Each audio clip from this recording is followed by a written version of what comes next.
வணக்கம். காலை நேர பிரதான செய்திகள். விரிவான செய்திகளுக்கு செல்லும் முன்னர் முதலில் தலைப்புச் செய்திகள். ரணிலின் ஹனிமூன் சமூக வலைதளங்களில் வைரலாகி பெரும் சர்ச்சை. உத்தரகாண்டில் பாரிய மண் சரிவு, உயிரிழப்புகள் தவிர்க்கப்பட்டன.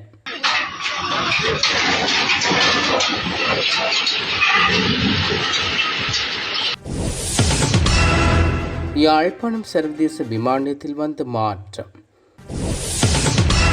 உயிர்த்தினாயுத பயங்கரவாத தாக்குதல் விவகாரம், கோட்டபய ராஜபக்சவின் மனு மீதான விசாரணை ஒத்திவைப்பு.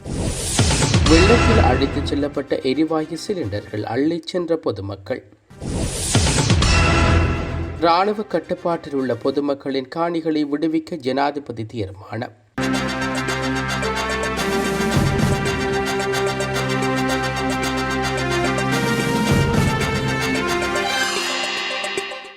இறுதிச் யுத்தத்தின் போது வன்னி வைப்பகங்களிலிருந்து இலங்கை இராணுவத்தினால் கைப்பற்றப்பட்ட தமிழ் மக்களின் பல கோடி ரூபாய் பெறுமதியான நகைகளுக்கு என்ன நடந்தது என்பது குறித்து அரசாங்கம் முறையான விசாரணை நடத்த வேண்டும் என நாடாளுமன்ற உறுப்பினர் சிவஞானம் ஸ்ரீதரன் வலியுறுத்தியுள்ளார்.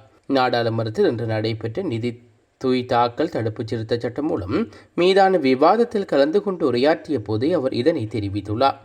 யுத்த காலத்தில் தமிழர்கள் தங்கள் விவசாய தேவைகளுக்காகவும் பிள்ளைகளின் கல்விக்காகவும் வன்னி வைப்பகங்களில் பெருமளவிலான நகைகளை அடகு வைத்திருந்தார்கள்.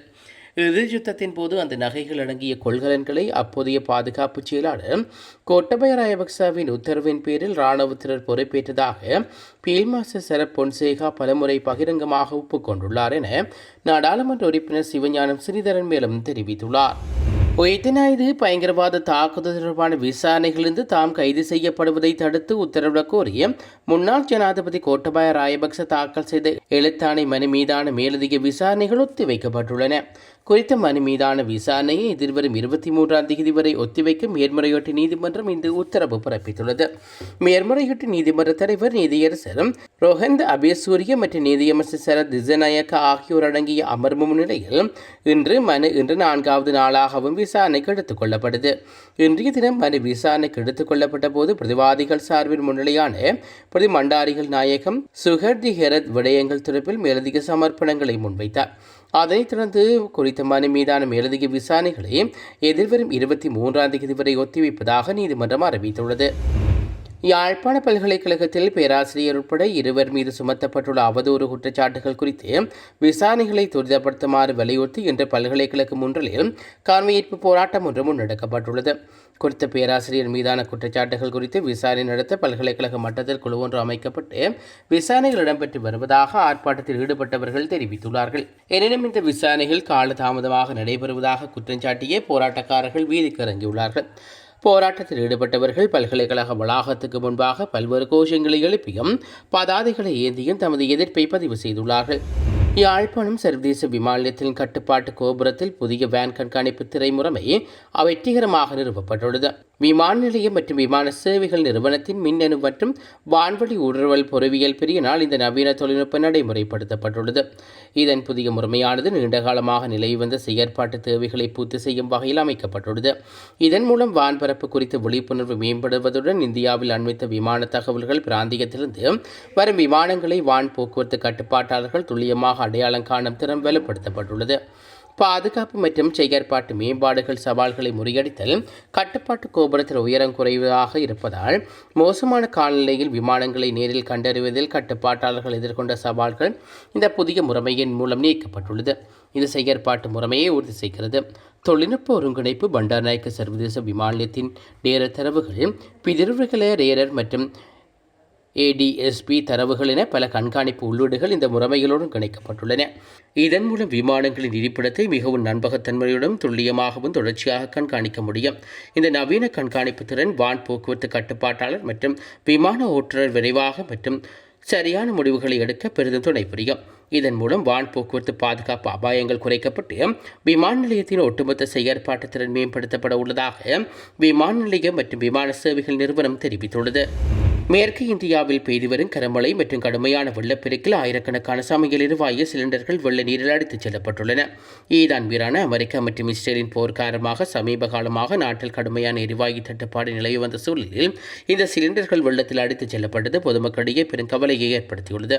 இந்த தீவிரமான வெள்ளப்பெருக்கின் போது சீறி பாய்ந்து வந்த ஆற்று வெள்ளத்தில் மிதந்து வந்த சிலிண்டர்களை அப்பகுதி மக்கள் தங்களின் உயிரையும் பொருட்படுத்தாமல் ஆற்றிறங்கி போராடி மீட்டு வருகின்றார்கள். இது குறித்த காட்சிகள் தற்போது சமூக வலைதளங்களில் பரவலாகி வருகிறது. எதிர்வரும் 2027 ஆண்டுக்கான பாதீட்டு திட்டத்தில் ஒவ்வொரு மாவட்டங்களுக்கும் தனித்தனி நிதி ஒதுக்கீட்டை வழங்கி அரசாங்கம் திட்டமிட்டுள்ளதாக ஜனாதிபதி அனுகுமார் திசாநாயக்க தெரிவித்துள்ளார்.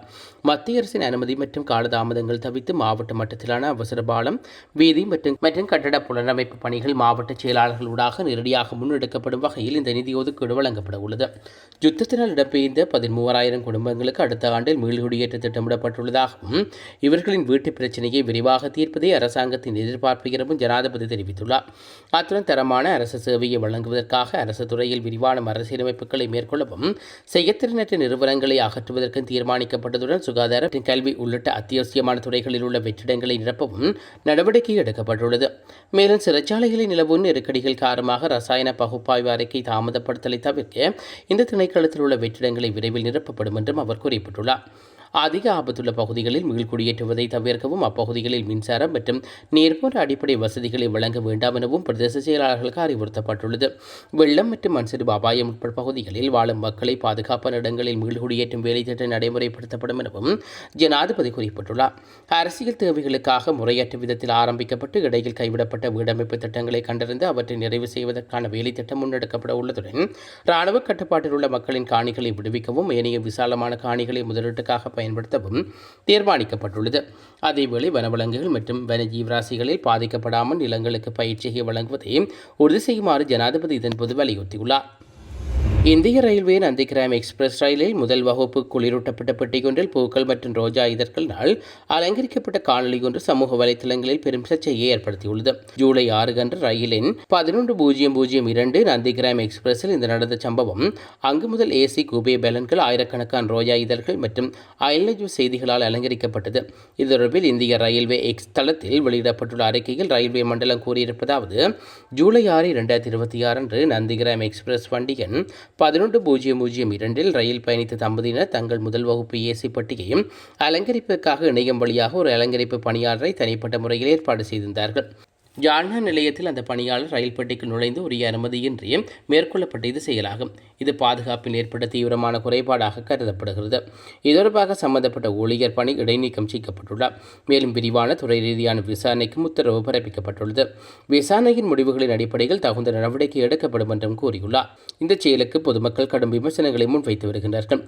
சமூக வலைத்தளங்களில் கருத்து தெரிவித்துள்ள பயனர் ஒருவர் இந்தியர்களின் முட்டாள்தனம் உச்சத்தை எட்டியுள்ளது என்று தெரிவித்துள்ளார். ரயில் என்பது பொது சொத்து. இதை புரிந்து கொள்ளக்கூட அறிவு கூட இல்லை. சம்பந்தப்பட்ட தம்பதியினர் மற்றும் அலங்கார பணியாளர்கள் மீது கடும் அபராதம் விதிக்கப்படும் என்றும் குறிப்பிட்டுள்ளார்கள். முன்னாள் ஜனாதிபதி மஹிந்த ராஜபக்சவின் மகன் ஜோசித ராஜபக்ச மீதான வழக்கு விசாரணையில் அவர் முன்னாள் காதலியான ஜசோதா அபயநாயக்க சாட்சியம் அளித்துள்ளார். பணச்செலவு தடுப்புச் சட்டத்தின் கீழ் தாக்கல் செய்யப்பட்டுள்ள வழக்கு இன்று விசாரணைக்கு எடுத்துக் கொள்ளப்பட்ட போது அவர் கொழும்பு உயர் நீதிமன்றத்தில் சாட்சியம் அளித்துள்ளார். இந்த வழக்கு இன்று கொழும்பு உயர் நீதிமன்ற நீதிபதி உதேஷ் ரணதுங்காவின் முன்னிலையில் விசாரணைக்கு எடுத்துக் கொள்ளப்பட்டது. இந்த வழக்கில் மேலதிக சாட்சியம் அளித்தல் ஜூலை 17 தேதி வரை ஒத்திவைக்கப்பட்டுள்ளது. அத்துடன் மேலும் 13 சாட்சியங்கள் மறுநாள் நீதிமன்றத்தில் முன்னிலையாகுமாறு உத்தரவு பிறப்பிக்கப்பட்டுள்ளது. அரசு தரப்பு சார்பில் பிரதி போலீஸ் மா அதிபர் ஜனக பண்டாரம் மற்றும் அரசு சட்ட ஆலோசகர் உஸ்வால் லட்சுமண பெரேரா ஆகியோர் சாட்சியம் அளித்துள்ளார்கள். பிரதிவாதிகள் சார்பில் ஜனாதிபதி சட்டத்திறனி ஆலோசகர் சம்பத் மெண்டிஸ் உட்பட சட்ட ஆலோசகர்கள் முன்னிலையானது. 73 லட்சம் ரூபாய்க்கும் அதிக பெறுமதி கொண்டு 5 காணிகளை சட்டவிரோதமாக கையகப்படுத்தியதன் மூலம் பணத்தளவு தடுப்பு சட்டத்தின் கீழ் குற்றம் இடம்பெற்றுள்ளதாக குற்றம் சுமத்தி ஜோசித ராஜபக்ச மீதான சட்டமா அதிபர் இந்த வழக்கை தாக்கல் செய்துள்ளார் என்பதும் குறிப்பிடத்தக்கது. உத்தரகாண்டில் பாரிய மண்சரிவு உயிரிழப்புகள் தவிர்க்கப்பட்டன. இந்தியாவின் உத்தரகாண்ட் மாநிலம் தெட்ஜி கார்வால் மாவட்டத்தில் தேசிய நெடுஞ்சாலை 707 இன் இடுக்கால் பகுதியில் திடீர் மண்சரிவு ஏற்பட்டுள்ளது. இந்த மண்சரிவில் பழைய பயன்பாட்டில் இல்லாத கட்டடம் ஒன்று சேதமாக்கப்பட்டுள்ளது. மாவட்ட அனைத்து முகாமைத்துவ திணைக்களத்தின் தகவலின்படி ஆபத்து வலயத்தில் அமர்ந்திருந்த 2 உணவகங்கள், சாலையோர கடைகள் மற்றும் தொழிலாளர்கள் தங்கியிருந்த குடியிருப்புகள் முன்பதாகவே வெளியேற்றப்பட்டிருந்தால் உயிரிழப்புகள் எதுவும் ஏற்படவில்லை. தனியார் ஹோட்டல் கட்டுமானத்திற்காக மேற்கொள்ளப்பட்ட அகழ்வுப் பணிகளே இந்த மண் சரிவுக்கு காரணமாக இருக்கலாம் என்று அதிகாரிகள் சந்தேகம் வெளியிட்டுள்ளார்கள். இச்சம்பவம் அந்த உயிர்களுக்கோ அல்லது கால்நடைகளுக்கோ எவ்வித சேதமும் பதிவாகவில்லை.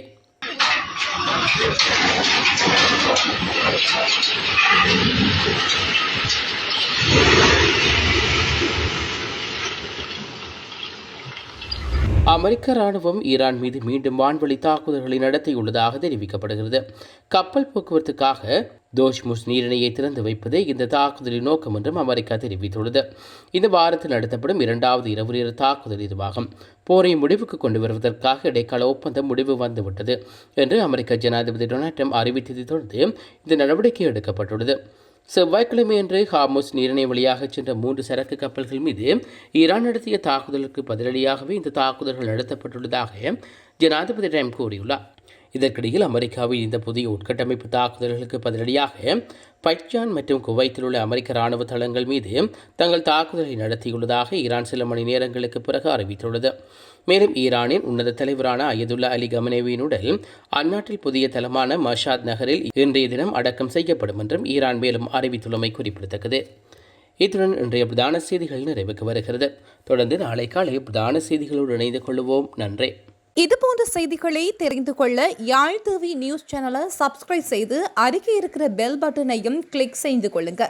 மேலும் இதுபோன்ற செய்திகளை உடனுக்குடன் தெரிந்து கொள்ள யாழ்டிவி.com எனும் இணையதளத்தின் வாயிலாக எங்களோடு இணைந்து கொள்ளுங்கள்.